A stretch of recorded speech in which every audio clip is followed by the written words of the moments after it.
What's up, guys and gals? Welcome back to the Nerd Castle for the next episode in our coverage of Shadowrun Hong Kong. So, this has been one of those uneventful missions. It started out gross and gnarly, but at this point, I kind of just want to figure out what happened so we can get back to the violence and shooting. So, let's work on that. Elder Ink! Is there anything we could do for you, Splattercat? Well, why didn't you tell me about Elder Magpie disappearing? Why would we have? Her departure from the Wampoans isn't related to your investigation. It happened before the killings began. I'm certain she's off sulking somewhere. Ing's tone is profoundly indifferent. No doubt she'll come waltzing back next month, all full of attitude that life dared to go on without asking her permission. If she does, we'll welcome her back despite our problems with her behavior because her skills make her extremely valuable. I've taken over maintenance of our Matrix infrastructure in her absence, but I'm nowhere near her level. The best I can do is ensure nothing breaks down until she returns.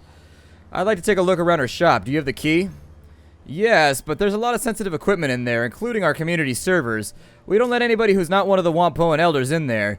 Why would you need to look around? Magpie's automated systems might have access records for the killer's wireless devices. If I can get a dump of the access logs, I might be able to find the killer. I was under the impression the killer was most likely a monster or animal of some kind. All the bodies have been marked with bite and claw marks. Are you suggesting we're dealing with something sentient? That seems highly unlikely. I'm not convinced the killer is a monster. Very well, take the key and look around. Just don't break anything or shut the servers off. Totally gonna. Why did you let the HKPF into Wampoa last month? Tang is taken aback by the question. For a long moment he says nothing.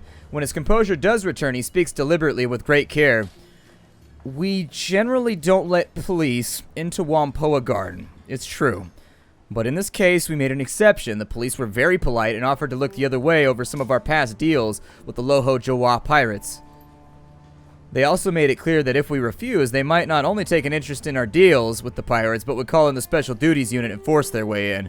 We have repelled the Hong Kong police force before when they've tried to push us around.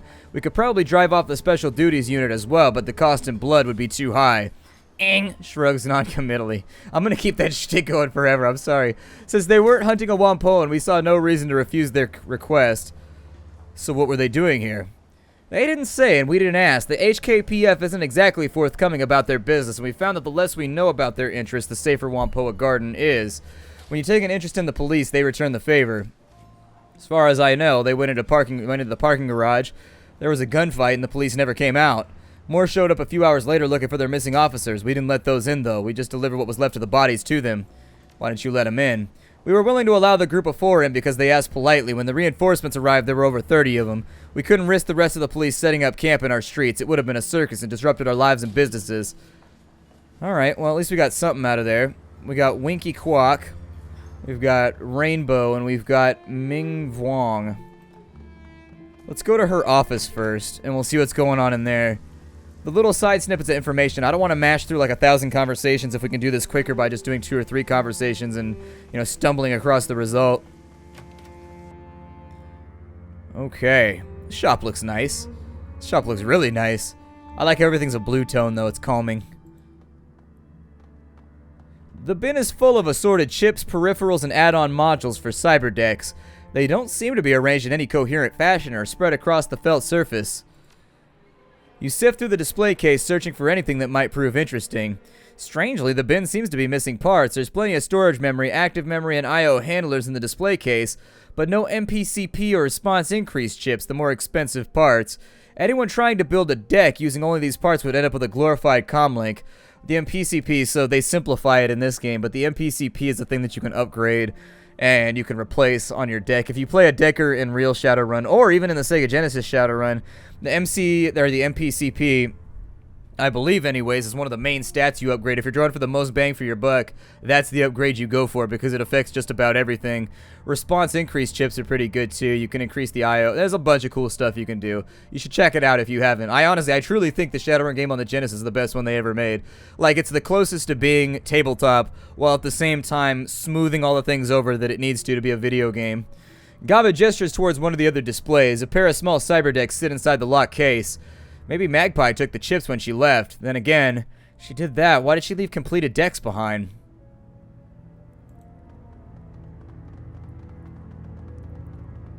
The front of the server's case hangs open, the inner machinery quiet and without power. A clipboard is stuck to the side by a piece of duct tape. Its papers filled with a long list of programs and prices. A quick glance over the program sheet reveals names like Bugs, and Black Hammer. Undoubtedly, this was Magpie's attack program storage machine. The solitary red light blinks at the rear of the open server. Upon closer inspection, it looks like a Fuji XB1000 backup drive with its own isolated battery power, probably to safeguard the server's data if the main supply failed. The XB1000 drives are constant write, cheap with a ton of storage capacity, but if they lose power, they lose all their data. Unfortunately, the isolated drive's battery power has long since run out. Okay, so that's one down right there. Magpie's desk is the kind of messy most people only associate with rats' nests, hoarders, and deckers. The surface of the desk is littered with cigarette butts, half-finished cans of soy calf, scraps of electronics, and a towering pile of empty instant noodle bowls sits next to it. Their sides are blazing with Honest Wang's instant old-time Lamian depict a line of top hat-wearing caterpillars dancing with canes. Hey, awesome! I didn't think anybody like me liked Honest Wang's noodles. Flavor like you never tasted in a package of instant noodles, I promise. Gobbit taps the side of one container. See? This one's cheese curry broccoli. I don't know why it never caught on, honestly. Duncan shoots you a sidelong glance, mumbling sotto voce. Gee, who could pass up the delicious taste of cheese, curry, and freeze-dried vegetables? Gobbit seems oblivious to Duncan's sarcasm. I know, right? People out there have no idea what kind of culinary delights they're missing. Search the desk. You gingerly root around in the desk, doing your best to avoid the more disgusting piles and spills. It isn't easy. The desk drawers are stuffed to overflowing with receipts, cigarette packs, optical chips, and cables. Most of the contents are boring, useless, and disgusting. While searching one of the bottom drawers, however, a low-quality tin lockbox catches your eye. Someone has pried the latch off, leaving a ragged hole where the lock should be. The interior of the box has several sleeves for storing keycards, all of which are empty. A small note is taped to the interior of the box. Spare stockroom keys. The doors in the rear of Mrs. Yang's restaurant. Do not lose these. Use only if I am not able to open the stockroom. Well, that's interesting. Looks like rather than bother with cracking the lock, somebody just ripped it out. There's some scratching around the latch. It looks like they used a knife or a screwdriver for leverage. Who do you suppose broke the box? Whoever cleaned out Magpie's equipment. That would make sense. A treasure trove of chips and software would be too much to pass up, even for somebody in a hurry to get in and get out. Might be worth checking out if we can find out who took the key cards. Okay. Is there anything else? You search Magpie's bathroom. There's not much in here. A toothbrush, toilet paper, some hairpins, and a collection of cheap makeup. The combination bath shower unit, however, has a minor flakes of dry reddish substance near the drain. Blood. Dried blood. Prying open the drain cover, it looks like quite a bit of it was shed as well. Shit. Maybe Magpie didn't take a trip after all. With that amount of blood, I'm guessing somebody killed her quiet, then drained her body in the bath. It'd make it cleaner to relocate. Doesn't seem to match the killer's other scenes, though. I'm thinking there's a lot more going on with these murders than we were initially told. First, they don't even mention Magpie to us, and now it looks like she's been killed. Something's not right here, Splattercat. Let's not mention this to the elders. If they're hiding anything, they may start cleaning up their tracks better. Okay, well, there's a couple more things to take a look at. I was hoping it was really that simple, where it was just Magpie.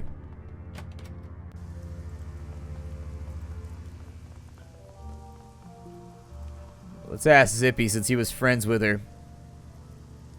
Nothing new over there. Porter Lamb, what you got for me, buddy? What can you tell me about Magpie? The Wampoan snorts, shrugging his shoulders. That she was a bitch? That I've never met anybody as deliberately contrary as her? There's not much to say. Nobody wanted to hang out with Magpie. Even though she was the newest elder, she acted high and mighty around everybody. She blocked deals and argued against Nakamura and Ing just because she could. Why was she so contrary? It's just her nature. She loved fights and gossip. Any chance to cut somebody else down, she'd take it. I guess I always figured she had some deep-seated insecurities covered up by attacking other people. I know a few people like that I've met throughout my life, mostly in the professional sector. Not the nicest human beings, but that kind of shit gets you far in life, so...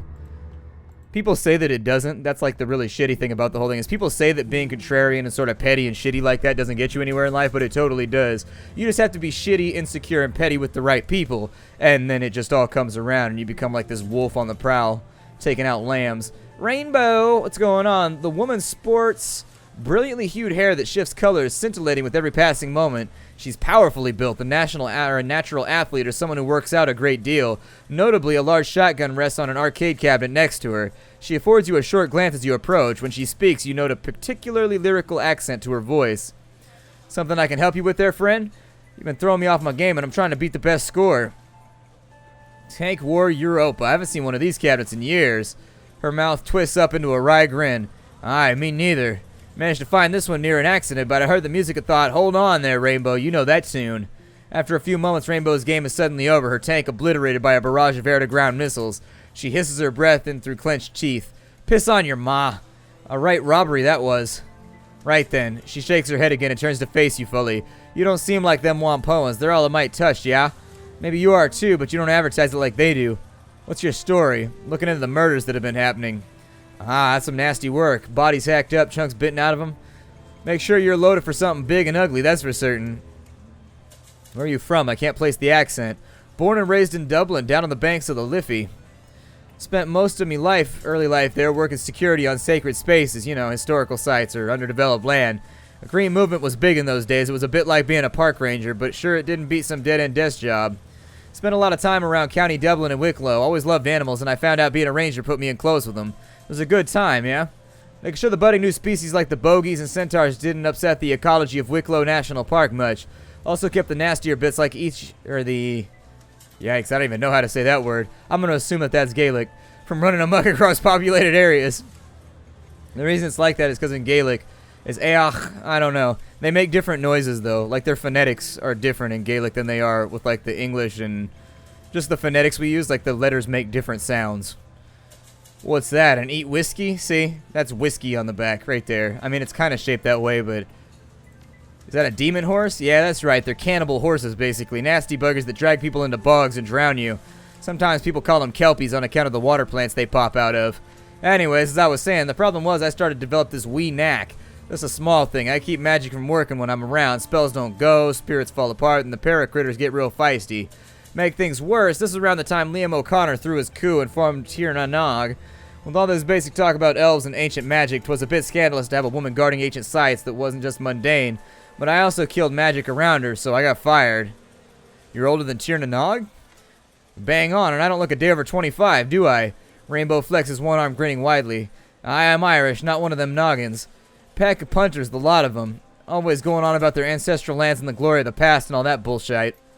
I saw him kick dozens of old Irish families off their land just because their ears weren't pointy enough and they didn't meet some stupid arbitrary criteria of old nobility. It was the kind of thing that brought back the IRA, just like in the bad old days of the Troubles. The skivers in the new tier didn't pay the land they took, they just had a pack of bullies with guns. She scrunches her face up into a disgusted sneer, the mock spits at the ground. Always been sympathetic to the little guy in a fight. They offered to pay for my help, so I said yeah. Simple as that. So he became a terrorist? Ah, don't be so dramatic. They fixed me up with a cyber stitcher and gave me a lot of the kit I've got in me now in exchange for going overseas to work with them. Smuggling, running guns, making contacts in Europe. Same kind of shite all revolutionary groups do. Seeing as how me own fam got kicked out of their house, I was glad to do it. I still do work for them these days, and there's a lot less of it. Lady Day cracked down on dissidents, but good. What are you doing here? Me, I'm a part of a big game, or I'm a bit of a big game hunter these days. I get into strange places, look for some kind of paracritter I haven't seen before, and then I put a bullet in it. Only the nasty ones, though. No point in hunting a talus cat or such. The only things like gargoyles, barghest, and whatnot. All the work I did with them in my youth does a good job of keeping me alive. I was out in Jakarta last year hunting one of them Indonesia vampires. You ever heard of them? Call them penanggalons. Their heads and guts come out of the body cavity and they fly around like a giant messy pile of pasta. Rainbow bares her teeth and pantomimes floating around. It took me a solid 2 months to track her down, but I did. Once the job was done, I asked myself, okay, Rainbow, where's the best place in East Asia to find some action? So Hong Kong it was. All the kiwats mean a bigger concentration of odd critters you'd usually find in a city. Been spending a lot of time down in the... Alright, so we've been spending a lot of time down in the storm drains these days. I've heard rumors of a rat king down there, where a mess of devil rats get all tied together into some kind of big, awful rat beast. Haven't tracked it down yet, but I figure it's only a matter of time, yeah? She pats the barrel of her shotgun affectionately. Okay, so that was a useless conversation. Hooray! The owner of the shop barely looks from his PDA while greeting you. His tone is one of immense boredom. Welcome to Min Vuong Matrix Materials, aka MVMMM. What can I get for you? You have stuff? Dude, I want stuff. Do you have good shit? You have random shit. Huh. Kind of a motley and also shitty assortment of stuff that I don't need. Need to find a key to that house. Alright, so they set us up over here. It wants me to go to the left, so I suppose that's what I'll do for right now. We got Demerigo over there. There's a parking garage on this side, which is where the shootout with the HKPF was, so we'll take a look at that. It's the only warm lead we've got right now that doesn't require me to question 100,000 people. That's why I could never be a detective. I get bored. Just like, ugh, you want me to talk to more people? Can I just wave a gun around until somebody confesses? Shit. That's far enough, guy. The woman hefts her weapon, tossing a nod towards the gangers behind her. This lot's our turf. If you're looking for a fix, you're welcome to trade. If you're not here for business, clear the hell out. You try and wander around on our turf and we're gonna have to air you out.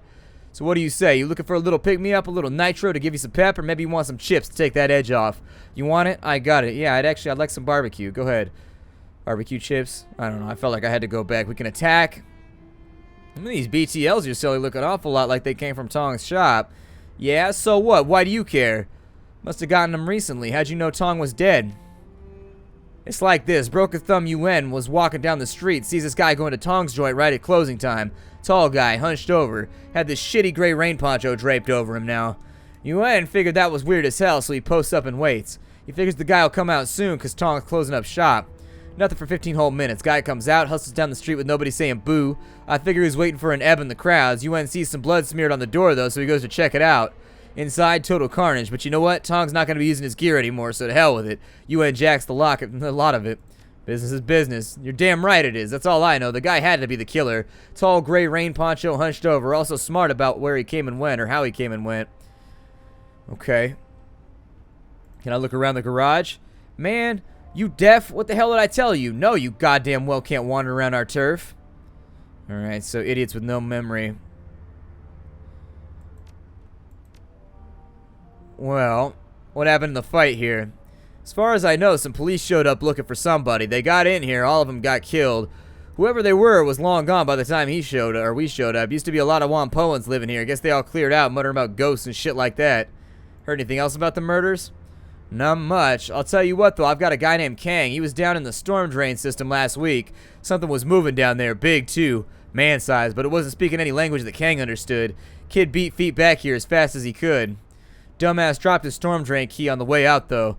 You want to go looking for whatever it was, you'll have to get a new key from somebody else. Kang stole his from a city worker. Who else might have a key to the storm drains? It's a guy named Porter Lamb who's got keys to pretty much everything. He's between a cop and a handyman. UN also mentioned some elf woman with a crazy colored hair who managed to scam a key. Said she hunted paracritters down there, devil rats and shit. Alright, what you got? Just drugs? I don't need those right now. So I can attack them and then I can just like go wherever the hell I want in here, and that would also get me like the key cards that I desire.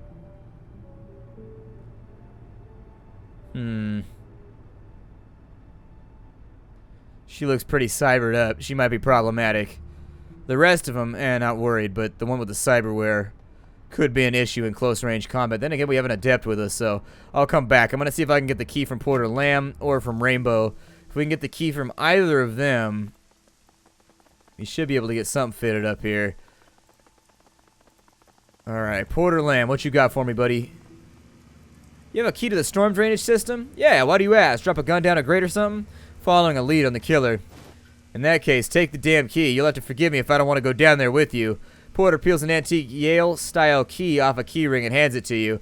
Knock yourself out, man. There's an entrance up by Jade Mountain Restaurant. Can't miss it. Okay, so we got the key. Jade Mountain Restaurant.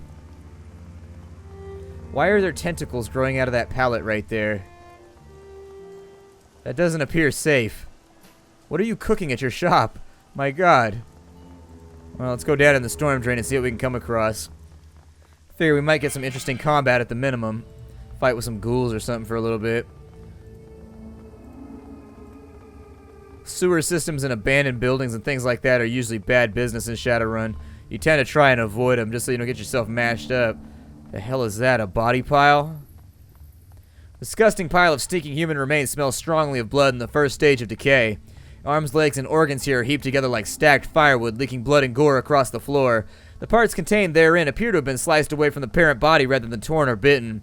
Judging by the clean cuts on the edges, the blade used to sever the parts was extremely sharp.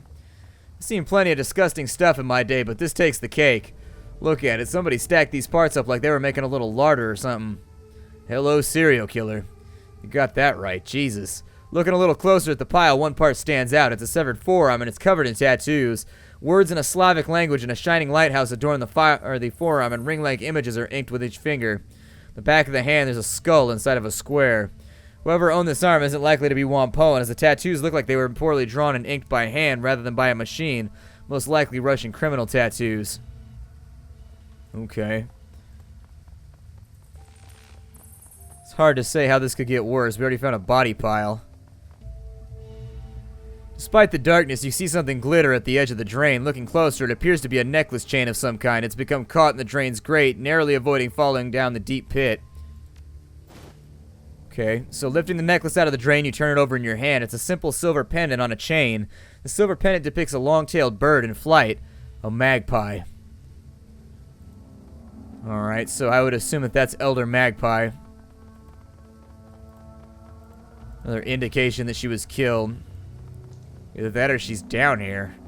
Somebody killed her and drained her and turned her into a husk. As you round the corner, you hear voices speaking just loudly enough for you to make out coherent sentences.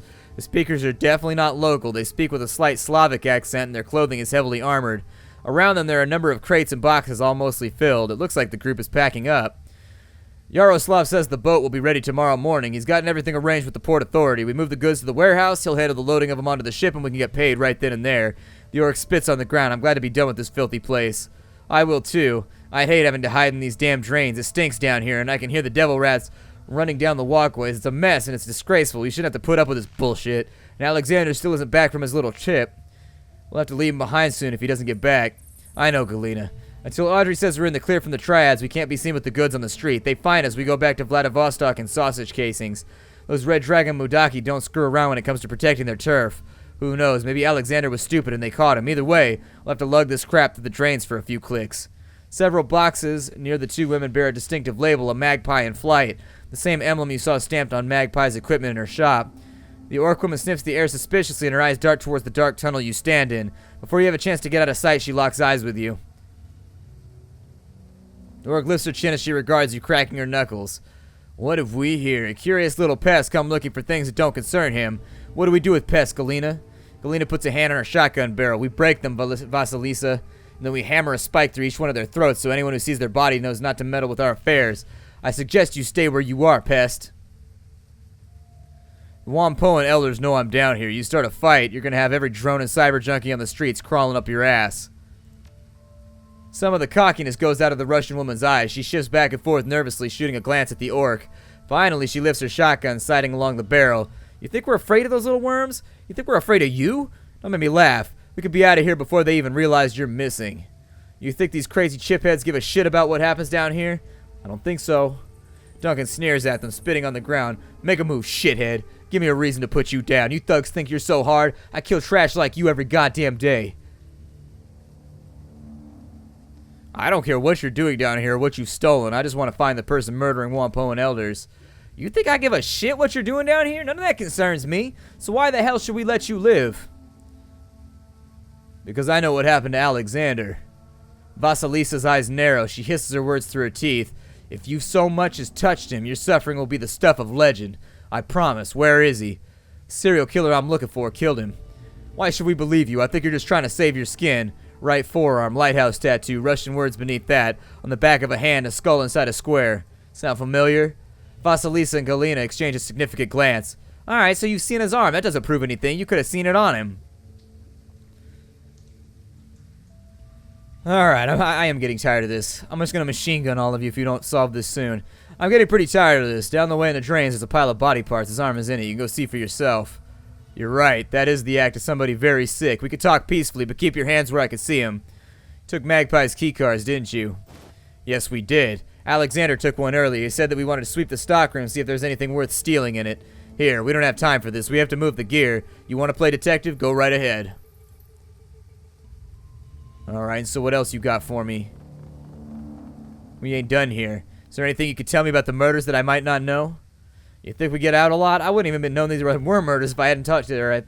I wouldn't even have known there were murders if I hadn't bothered to come out and get some soy calf last week. It's none of our business, and it isn't our problem, and I like it that way.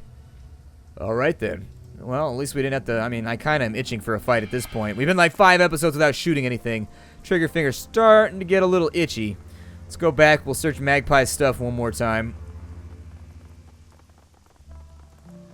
And that should be the last of it, hopefully.